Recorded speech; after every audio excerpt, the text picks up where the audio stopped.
Nais namin thank you so much po sa inyong pagdalo sa ating salisado. Ito po yung maikli lamang. Magandang gabi po sa inyo lahat. Salamat po sa naglaan ng oras at panahon sa araw na to para saksihan natin itong selebrasyon ng dalawang mag-asawa natin.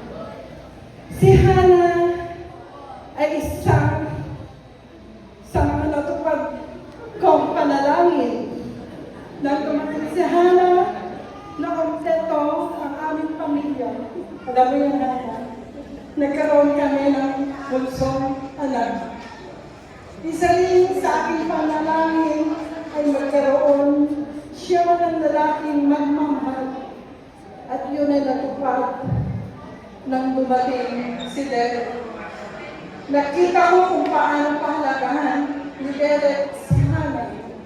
Kaya masaya ang aking puso at nasa mabuting kamay na ang aking pusong anak. Hannah, anak, alam ko na maligaya ka. Wala ka na mahihiling dahil yan ang pinadasal mo na magkaroon ka ng lalaki na magpamahal sa iyo. Naalala ko nung baby si Hannah, Derek. Ngayon, Derek, dalawa namin na kami magmamahal sa aking anak. Ikaw ang kumumpleto, Hannah, sa pagiging ina ko. Salamat sa pag-aalaga mo sa aming papa. At naalala mo yung sinabi ko sa akin na, Mama, hindi ka namin iiwanan. Naalagaan ka namin sa pagtanda mo.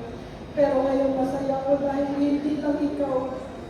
Dalawa lang kayo. At kung magkakapamilya mo sila, dadami ko ang pamilya ng Antony.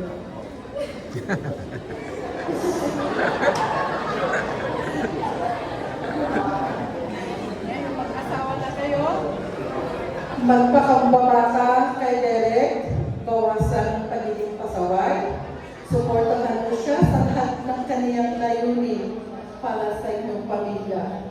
Derek, mahalin mo ang aming anak at habaan mo ang iyong pasensya.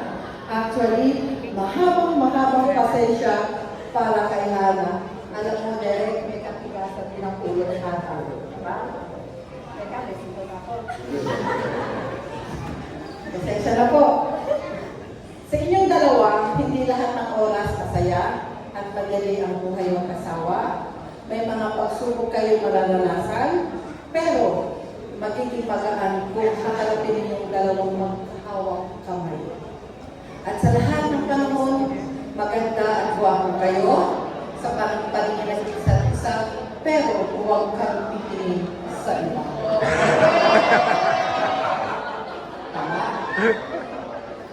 Sa panahon may tampuhan, piliin ninyong mas mahalin ang isa't isa. Tandaan ninyo, ang buhay mag-asawa ang hindi ikaw o ako, kundi tayo lahat. Derek, welcome to our family. Alam mo, mahal na mahal ka namin ni Hannah.